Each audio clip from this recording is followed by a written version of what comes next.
It started like any other day. Long, boring, draining. I'd been doing delivery jobs for years. Some days it was packages, other days furniture, sometimes random Craigslist gigs. The kind of work that leaves you sweaty, tired, and always running late. Traffic never ended. Customers never opened the door on time. Heavy couches had to be dragged alone because people always forgot to help. Lunch was usually cold fast food, eaten in my car, parked where I wasn't supposed to be. Every day blurred into the next. Same streets, same complaints, same exhaustion. So, during my lunch break, sitting in my car, I pulled out my phone, opened Craigslist, just to kill time. Most of it was junk. Broken TVs, scratched up tables, piles of clothes nobody wanted. But then I saw it. Free couch. Good condition. Must pick up tonight. Nothing exciting. Just boring. But it stood out, because it was the first thing that didn't look like total trash. The address, though, that was strange. Way out. Past roads I'd never even driven, despite years of delivery work. I told myself it didn't matter. Free was free. So after work, I got in my car and started driving. The further I went, the darker it got, until my headlights felt like the only light left in the world. When I finally pulled up, the house looked dead. No porch light, no glow in the windows. But there was a car in the driveway. So someone had to be home. I walked up the steps. The wood groaned under my shoes. Knocked once. No answer. Knocked again. Almost a full minute passed before the door opened. A man stood there. Calm. Even smiling a little. "Hey, you're here for the couch?" His voice was soft. Polite. Something about the way he asked almost made me relax. Almost. Because that's when I noticed he hadn't turned on a single light inside. The whole house behind him was pitch black. Then, more details started creeping in. One curtain was torn, flapping slightly in the breeze. Fresh, muddy footprints covered the porch, like several people had been pacing there. And a pile of stuffed mail filled the box, even though he just told me he'd lived here for years. I forced a laugh, tried to play it off. That was the moment I thought, great. I'm about to get murdered over a couch. I told myself maybe they were just weird. But deep down, something in me already knew this wasn't right. He stepped aside, gesturing for me to come in.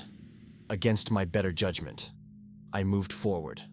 The second I crossed the threshold, I heard it. The click of the lock, sliding shut behind me. Inside, the air smelled damp, like mold that had been trapped for years. The house was almost completely empty. No pictures, no furniture. Just a few boxes scattered on the floor. I tried to rationalize it. Maybe he's moving out, I thought. Maybe the couch is already taken apart, waiting in another room. But then I heard it. Soft footsteps. Too light to be his. Coming from somewhere deeper in the house. I turned. But he was still smiling at me. Calm as ever. "We're alone," he said. That's when I realized there was no couch. Not even an outline on the carpet, where one should have been. He waved me toward the hallway. "It's just back there." "I didn't want to drag it through the front door," he explained, almost embarrassed. His voice was so normal that, for a second, I believed him. I took a few steps, trying to convince myself I was overreacting. And then I heard it. A whisper. Low. Almost impossible to catch. Coming from the hallway. He was leading me into. My chest froze. My fingers twitched toward my phone. But I knew no signal would save me here, and no cop would arrive this far out in time. That was the moment the bitter humor slipped out. I swear, if I survive this, I'm never touching Craigslist again. Then it happened. A door at the end of the hallway creaked open. Slowly. In the gap, a figure stood, perfectly still, watching. I didn't wait to see more. My eyes darted around, searching for any way out. That's when I saw it. A side window, cracked open just enough. I lunged for it. The man said something behind me, but I didn't listen. I shoved the window up, scraped my arms on the frame, threw myself into the night air. I hit the ground hard, stumbled, then sprinted for my car. My hands shook so badly. I dropped the keys twice before shoving them into the ignition. The engine coughed once, twice, before roaring to life. As I sped down the dirt road, I risked a glance in the rearview mirror. They were there. Not one, not two.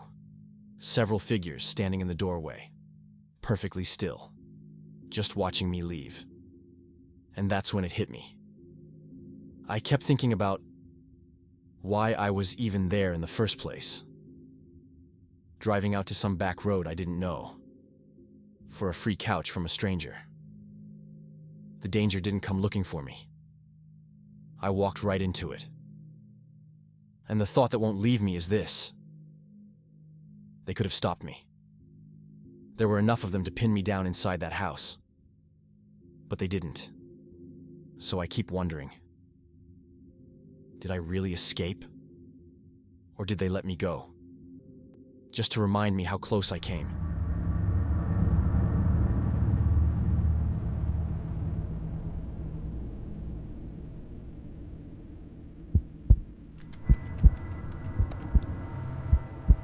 Rent was due.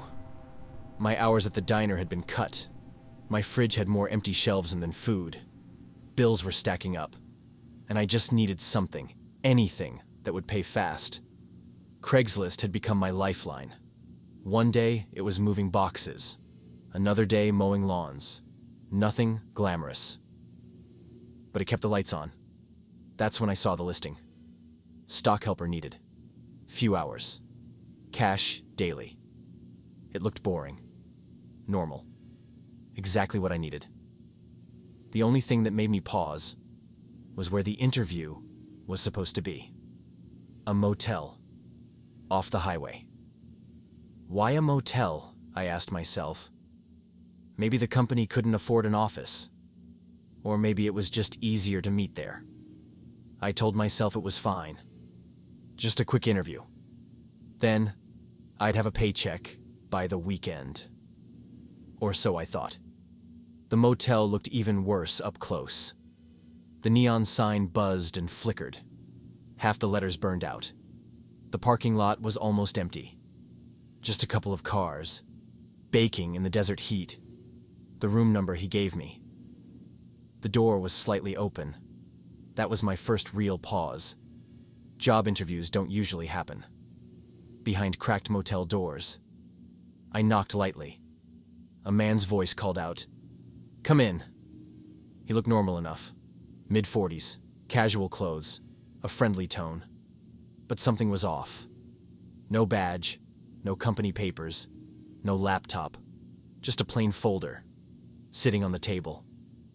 At first, the questions were normal. Do you have transportation? Can you work flexible hours? But then they got personal. Do you live alone? What hours are you usually home? I laughed nervously. At one point I thought, wow. Either this guy's hiring me, or he's planning a break-in. I laughed it off, but deep down, I knew job interviews weren't supposed to feel like this. Halfway through, he stood up and quietly pushed the door shut. I heard it. The soft click of the lock sliding in. He smiled, like it was nothing. Just for privacy. Don't want other guests listening? I nodded. Tried to play it cool, but my stomach twisted. Privacy? In a motel? Then he asked for my documents. Driver's license, social security card. The originals, not copies. He said it was for the file. That's when I noticed it. He hadn't written down a single word since I walked in. The folder on the table, it was completely empty. The questions shifted. His tone grew slower, heavier. This job requires trust. Discretion. You understand? He moved closer. Too close. His body blocked part of the doorway. His eyes locked on mine, like he was studying me. My breathing got sharp. My hands were damp. Fingers twitching on my phone. Under the table. No signal bars. I tried to joke, just to cut the tension. So, this isn't exactly a Starbucks interview, huh? He didn't laugh. He just kept staring. I thought about yelling. But in a place like this, who would even come? Finally, he stood and snapped the empty folder shut. "I think you're a good fit," he said, voice dropping low. "But we need to run. One more test." He took a step toward me. Slow. Deliberate. His shoulders squared, blocking more of the exit. Every nerve in my body screamed. I bolted for the door, yanked the handle, and it swung open. The lock had barely been set. I shoved it wide and stumbled into the heavy night air. The parking lot was dead silent. I sprinted for my car, shaking so badly. I dropped the keys. Twice. Then I heard it. The motel door, opening behind me. I turned. He wasn't chasing me. He wasn't yelling. He stepped out calmly, hands in his pockets, just watching me. His stillness froze me harder than if he'd run at me. I dove into my car, jammed the key in. The engine roared to life. As I peeled out, I glanced in the mirror. He was still there, framed in the doorway, staring, like he knew I'd be back. At the nearest gas station, I called the police, breathless, rambling everything I could remember. They promised to check. Later, I found out the room was empty. No man, no folder, nothing. And I keep replaying his words. "We need to run one more test." What was the test? What would have happened if I'd stayed? And the question that keeps me awake, did I really escape him? Or was I spared?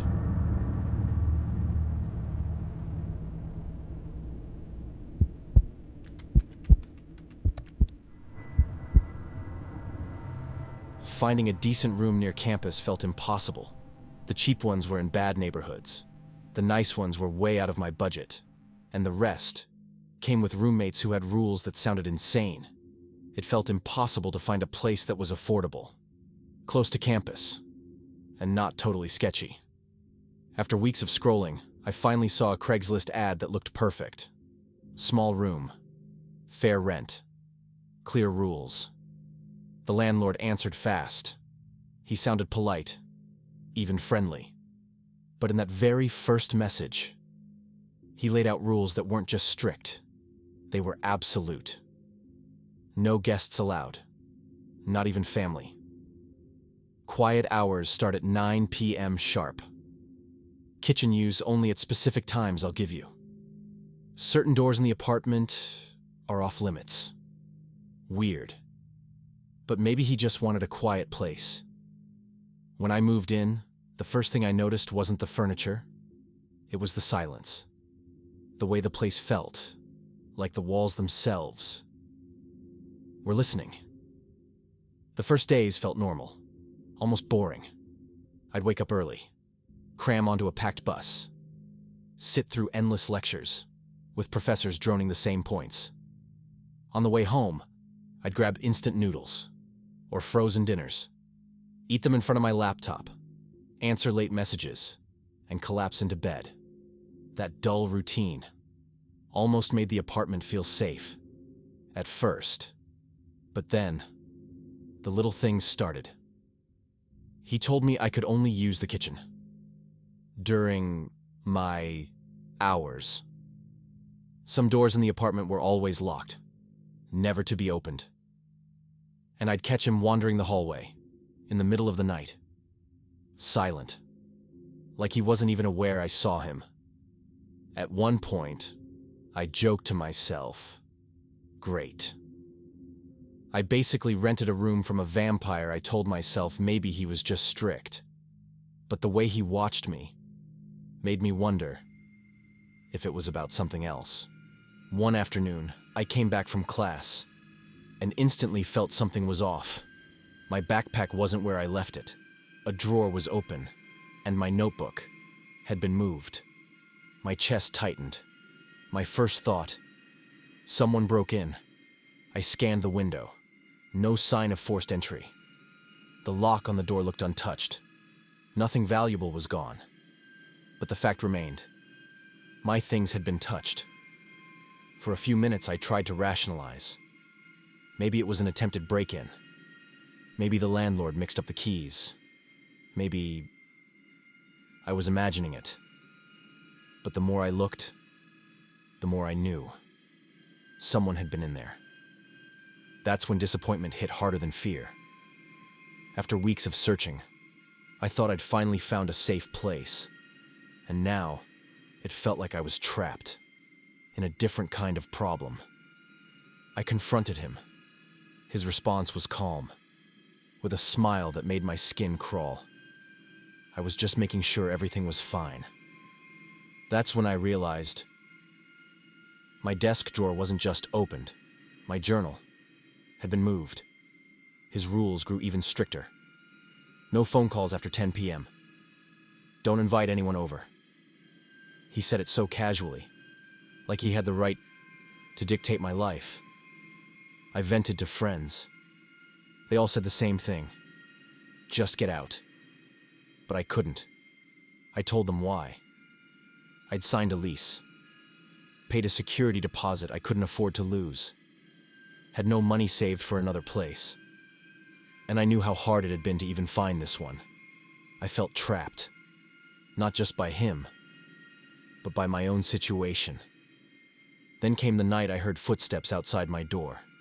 Slow. Deliberate. They stopped right in front of my room. And stayed there for minutes that felt like hours. When I finally opened the door, the hallway was empty. At this point I thought, so this is less of a roommate situation and more of a hostage situation. I thought about reporting him. But what would I even say? That my landlord was watching me too closely? That was the night I decided to leave. I packed quietly, walked to the front door, only to find it locked, with a double key I didn't have. My stomach dropped, and then he appeared, calm as ever, blocking the hallway. "You're not ready to leave," he said softly. "You still haven't learned the rules." I backed away, locked myself in my room, heart pounding, breath uneven. In the silence, my mind raced. What kind of man is this? What rules does he think I still need to learn? Was this ever about rent? Or was I just someone he wanted to control? That's when it hit me. If I stayed, I wasn't just risking money. I was risking myself. The window became my only choice. I shoved it open, scraped my arms on the frame, and jumped into the night. I didn't stop running until I found a 24-hour cafe down the street. I called friends, begged them to help me move out. Days later, when we came back for my things, the apartment was empty. Not just my room, all of it. No furniture, no sign anyone had ever lived there. I thought I was just renting a room. What I really gave him was access to every part of my life. And the question that won't leave me is, did I escape a controlling landlord, or something much darker?